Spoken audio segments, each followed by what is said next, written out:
From the Ticats Audio Network, this is the Coach O Show with Luke Tasker. Hey, Ticat fans. Welcome to the Coach O Show with Luke Tasker. That's me.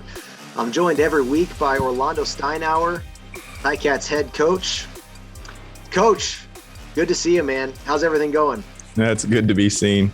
Everything's going good now. Everything's going good. Just moving forward and looking forward to Monday. Yeah.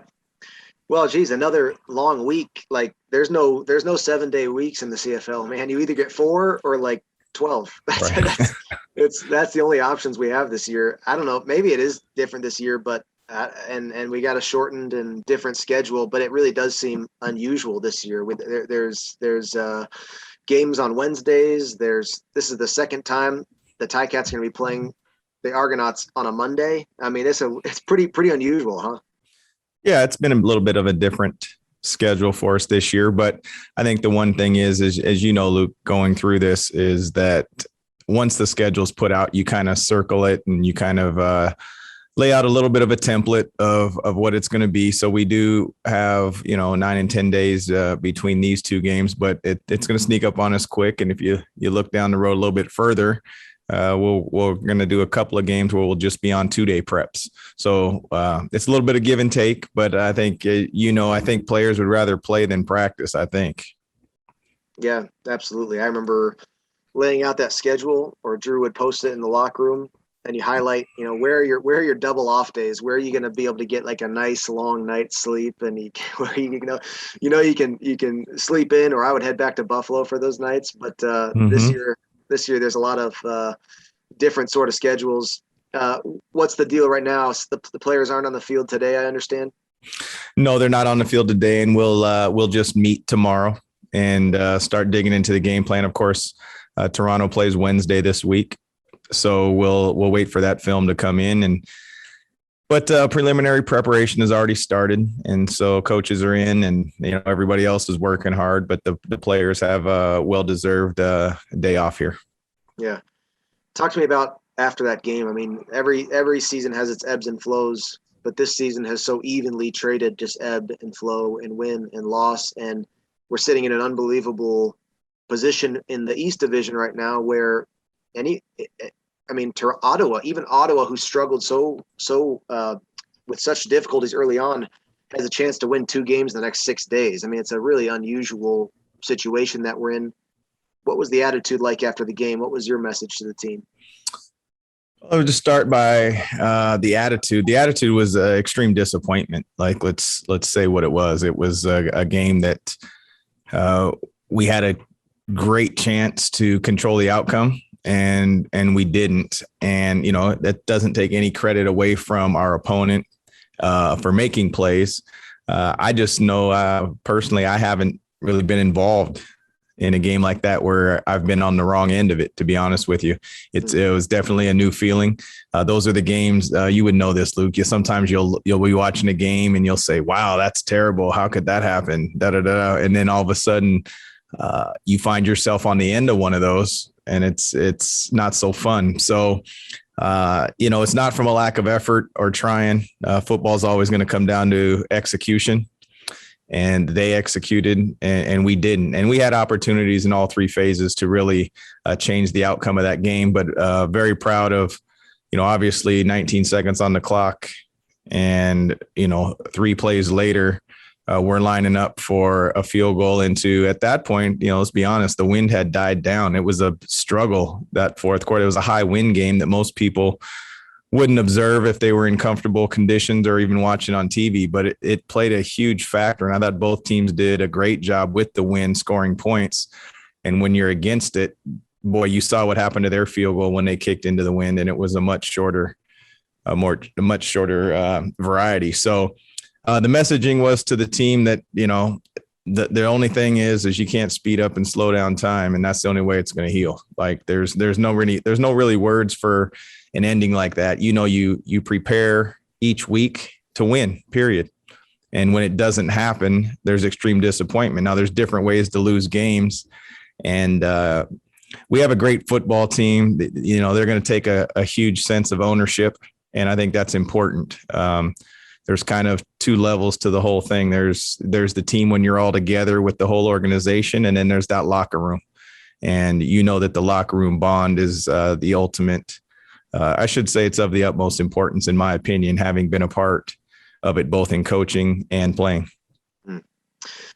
The emotions after a loss as a player, I always felt like I was more comfortable that not the night of, the next day, the first day of meetings, I felt like I was able to get over a loss definitely better than the fans, because the fans can't control.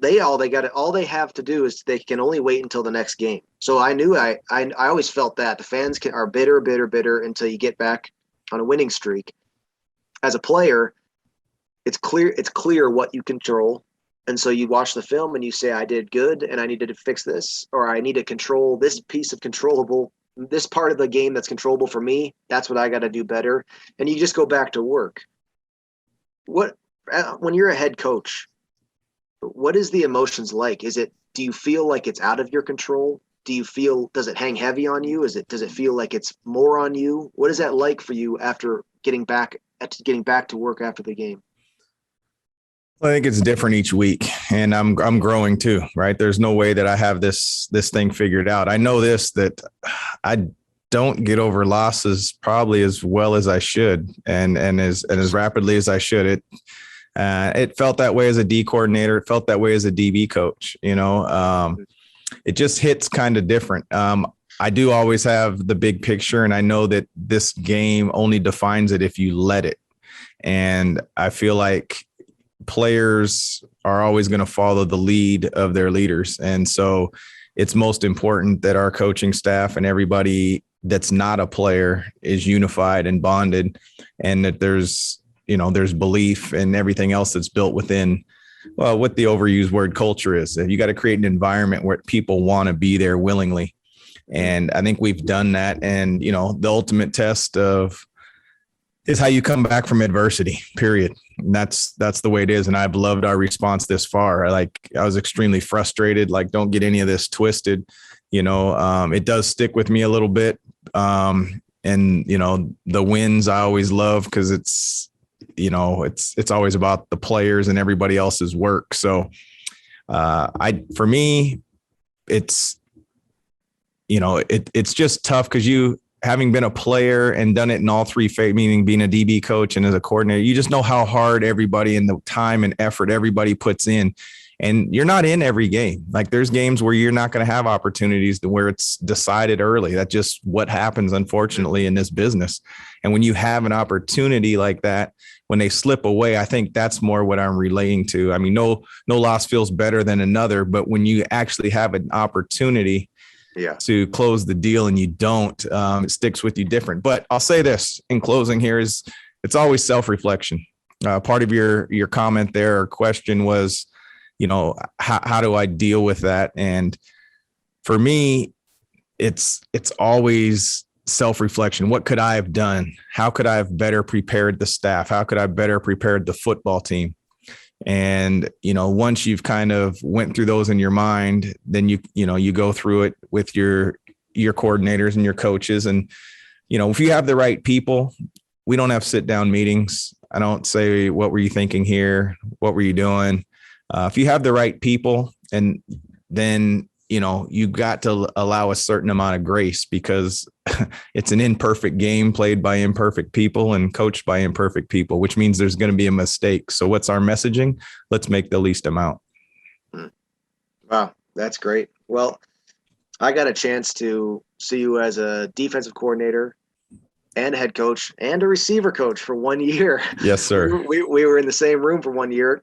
I've seen endless highlights of the 1999 team, and I've talked to your teammates. So I know that what you could probably use is a little more grace to yourself, because I know how hard you work day in, day out to get ready for the win.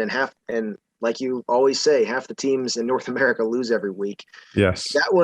That is a heartbreaker, though. And I that I have a sweet spot for the snap, hold, and the kick and the operation there. 100%. So when I wasn't calling this game because I was out of town, and Mike Morale was calling it with RJ Broadhead. And so I was watching it like a fan, and it was awesome. And I could see Bertolette, getting ready and lining up.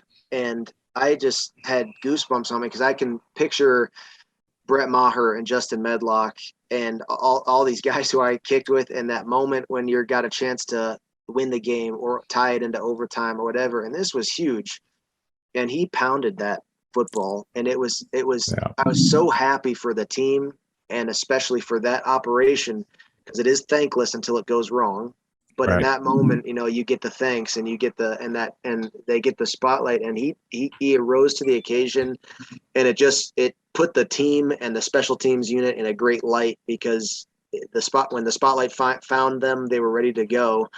And I wish so badly that the overtime went something different. I was imagining him getting another chance to kick the winner field goal in overtime, but season goes on.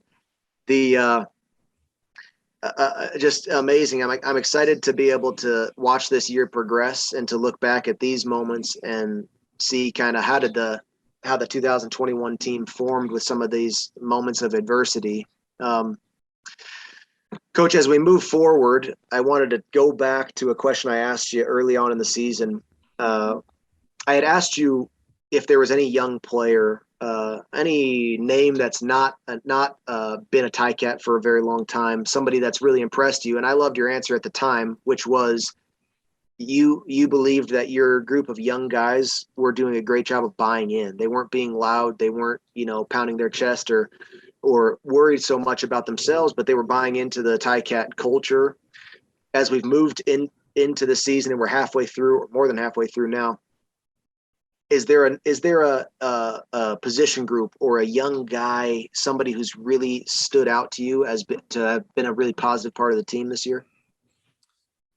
Again, I would probably echo a lot closer to the sentiment that I did earlier, and that is, boy, each week, how we do it around here. We're gonna recognize a lot of different facets, right? Whether it's the look team, so we kind of refer to it now as 4 phases.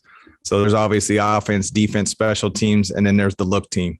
Nice. Because they are just as important as everybody else, and they get no love. It's kind of like, if I just can go back for a second, great kick by Taylor, unbelievable, like pounded it. Came back from adversity himself, missed the first kick. But what goes unnoticed is the snap, and what goes unnoticed is the hold. And I know you truly have a great appreciation for that. It'll never say Ticats win as Luke Tasker gets down a great hold or great snap by Gordon White. It just doesn't read that way, right? It's like offensive linemen. It never says, great blocks in Ticat win. That's just the way, and it's what you sign up for. And where I'm going with this is each week, we pass out hard hats of what embodies Steel Town. So we've kind of, and without fail, it's hard every week. It's been hard every week. Well, this person's deserving. Well, this person's deserving. So you say, who's had a positive impact? Man, it's really, I know it's a generic answer, and I know, it doesn't make for great radio and TV, that you want to name so that you can go look up stats and whatnot. It'd be easy to sit here and say Nick Cross did this because he's second in the league in special teams tackles. Well, that would be a disservice to Kyle Wilson and Chris Fry, who are getting double teamed, so that he can run down single team and use his gifts and make plays. And for the people that are in less advantageous spots on the punt team where you should get less tackles and do if you're a guard in there, you're just not going to get as many opportunities. And so I don't want to get too deep into football talk for just the general people listening. But at the end of the day, I'm super proud and positive of, I'm not going to sit here and lie and say 100%, but I'd say 90+% of the people are deserving every single week of some type of recognition. And I think that's what I'm most proud of. Yeah.